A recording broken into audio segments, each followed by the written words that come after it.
Hello dear students, welcome back to my channel Edu Colors. आज हम इस video में क्लास 8th की सामाजिक विज्ञान की वर्कशीट 9 करेंगे। ये शिक्षा निदेशालय द्वारा जारी वर्कशीट 9 है। भारतीय संविधान के मुख्य लक्षण भाग 2। भाग 1 पहले हम कर चुके हैं, ये भाग 2 है।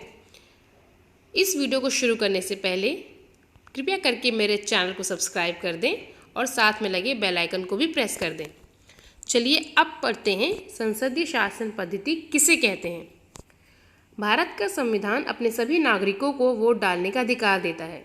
यानी कि भारत का जो संविधान है अपने सभी नागरिकों को जो 18 साल से ऊपर हैं उन्हें वोट डालने का अधिकार देता है। संविधान सभा के सदस्यों को ऐसा महसूस हुआ कि स्वतंत्रता संघर्ष ने भारतीय जनता को वयस्क मताधिकार का प्रयोग करने के योग्य बना दिया है। वयस्क का मतलब 18 साल से ऊपर, मताधिकार मतलब वोट देने का अधिकार। यानी कि जब संविधान सभा को ये लगा कि भारत के वे सभी नागरिक जो 18 साल से ऊपर हैं वो वोट दे सकते हैं, उन्हें विश्वास था कि इसमें लोकतांत्रिक सोच और तौर तरीकों को बढ़ावा मिलेगा। साथ ही जाति, धर्म और लिंग के आधार पर जो भेदभाव हो रहा है उसको भी हम तोड़ देंगे। ठीक है, तो ये तो हो गई संसदीय शासन पद्धति। सार्वभौमिक मताधिकार का मतलब है कि अपने प्रतिनिधियों के चुनाव में, यानी कि जिन्हें हमें चुनना है, उन्हें वोट देने में हमारी सीधी भूमिका होगी और हम जिसे चुन रहे हैं वो हमें जवाब देने के लिए जवाबदेह होगा, हमारे प्रति जवाबदेह होगा। यानी कि हम उसे चुन रहे हैं क्योंकि ये लोकतंत्र है। ठीक है, जब हम सीधा उसे चुन रहे हैं तो वो हमारे कार्य को करेगा। अगर वो हमारे कार्य को नहीं करता है हमारा प्रतिनिधि, तो वो हमें इस चीज़ का जवाब देगा कि वो हमारे लिए कार्य क्यों नहीं कर रहा। इस प्रकार संसदीय शासन पद्धति जनता की शासन पद्धति बन जाती है। क्योंकि जनता का शासन है, लोकतंत्र है, इसलिए जनता की शासन पद्धति बन जाती है। अब जिस देश में संघवाद होता है, लोकतंत्र होता है, वहाँ पर शक्तियों का बंटवारा किया जाता है ताकि जो सरकार है काम सुगम तरीके से चलता रहे। संविधान के अनुसार राज्य के 3 अंग होते हैं: विधायिका, कार्यपालिका और न्यायपालिका। विधायिका का काम होता है कानून बनाना, और उसमें कौन बैठता है विधायिका में? जिन्हें हम चुनते हैं प्रतिनिधि को, वही प्रतिनिधि कानून बनाने का काम करते हैं, जिन्हें संयुक्त रूप से विधायिका बोला जाता है। कार्यपालिका में वो लोग आते हैं जो कानूनों को लागू करते हैं और शासन के दैनिक काम को देखते हैं। न्यायपालिका न्याय करने वाली संस्था को न्यायपालिका कहा जाता है।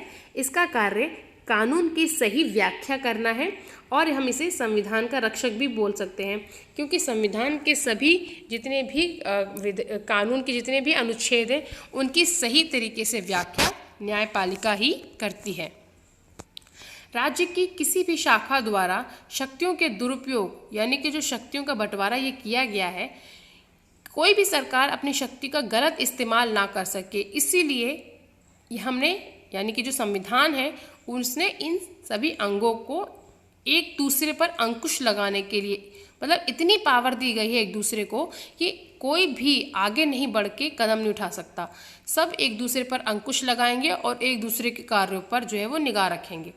शक्तियों के इस बंटवारे के आधार पर प्रत्येक अंग, यानी कि विधायिका कार्यपालिका पे, कार्यपालिका न्यायपालिका, मतलब तीनों एक दूसरे से जुड़ी हुई हैं, एक दूसरे पर अंकुश रखता है और इस तरह तीनों अंगों के बीच सत्ता का जो संतुलन है, जो बैलेंस है, वो बना रहता है। अब यहाँ पर एक मिलान करना है, उसको हम देख लेते हैं। भारत में वोट करने के लिए न्यूनतम उम्र क्या है? तो है 18 साल। जनता द्वारा चुने जाते हैं, हम चुनते हैं प्रतिनिधियों को। आज़ादी के लिए संघर्ष क्या कहलाता है? स्वतंत्रता संघर्ष। कानून बनाने वाली संस्था को हम क्या कहते हैं? विधायिका। कानून को लागू करने वाली संस्था को हम क्या कहते हैं? कार्यपालिका।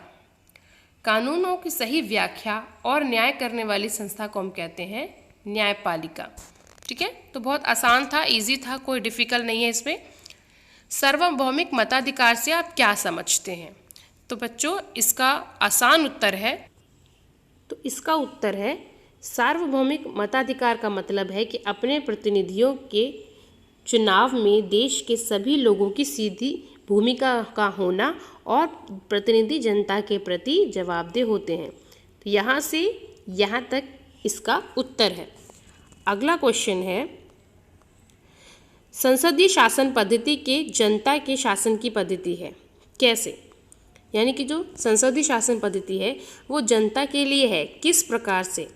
तो इसका उत्तर होगा, भारत का संविधान अपने सभी नागरिकों को वोट डालने का अधिकार देता है। यानी कि जो पूरा पैराग्राफ आप देख रहे हैं ये इसका उत्तर होगा।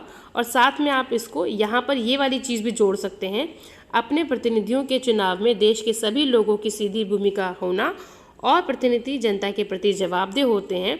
इस प्रकार संसदीय शासन पद्धति जनता की शासन पद्धति बन जाती है। ठीक है, ये पूरा पैराग्राफ और ये पूरा पैराग्राफ, ठीक है, ये पूरा जो पैराग्राफ है यहाँ से लेके यहाँ तक ये संसदीय शासन पद्धति का आंसर है।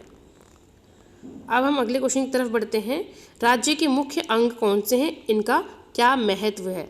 तो राज्य के ये 3 मुख्य अंग हैं, विधायिका, कार्यपालिका और न्यायपालिका का, और ये इनका कार्य है। अगला क्वेश्चन है, शक्ति का बंटवारा को स्पष्ट कीजिए। शक्ति के बंटवारे को अगर हम स्पष्ट करेंगे तो इसका उत्तर सीधे तौर पे ये आ जाता है, राज्य की किसी भी शाखा द्वारा शक्तियों के दुरुपयोग को रोकने के लिए ही यह प्रावधान किया गया है कि इन सभी अंगों की शक्तियां एक दूसरे से अलग होंगी। शक्तियों के इस बंटवारे के आधार पर प्रत्येक अंग एक दूसरे पर अंकुश रखता है और इस प्रकार तीनों अंगों के बीच सत्ता का संतुलन बना रहता है। तो ये है चौथे का आंसर। ठीक है बच्चों, तो यहाँ पर जो ये वीडियो है मेरा ये कंप्लीट होता है।